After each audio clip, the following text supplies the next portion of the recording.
Join me as I try to turn store-bought Jell-O and pudding into homemade candy. Can I pull it off?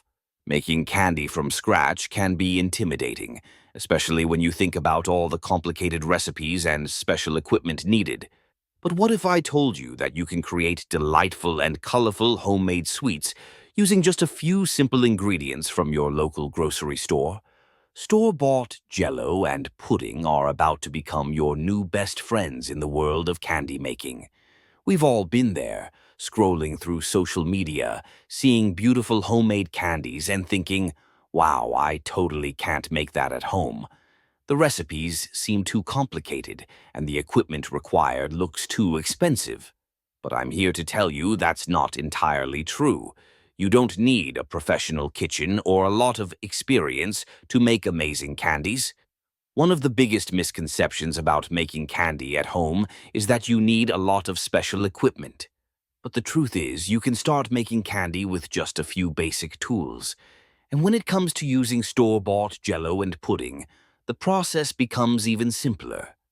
Another challenge people face is finding the right recipe. With so many options out there, it can be hard to know where to start. But by using Jell-O and pudding as your base, you can experiment with different flavors and colors to create something truly unique. So let's get started. To make our candy, we'll need a few cups of boiling water, some store-bought Jell-O and pudding, and a bit of patience. First, we'll dissolve the Jell-O in boiling water, then add in our pudding mix. Stir until it's fully incorporated, and then we'll let it cool down a bit. As we walk through this process, I want you to think about all the possibilities. What flavors would you like to try? What colors would you like to see? The beauty of this recipe is that it's totally customizable.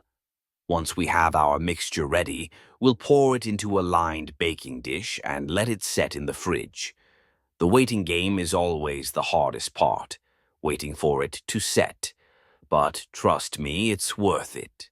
After a few hours, we can finally cut our candy into fun shapes and enjoy the fruits of our labor. The vibrant colors and textures are so much fun to play with.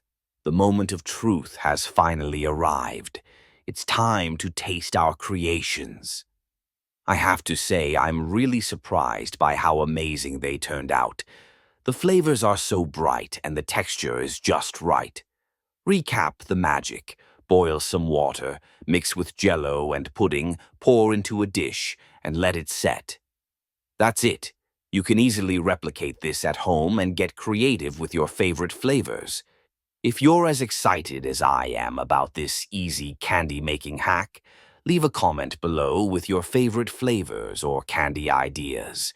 Don't forget to check out my other videos for more fun recipes and challenges. I'd love for you to join the fun.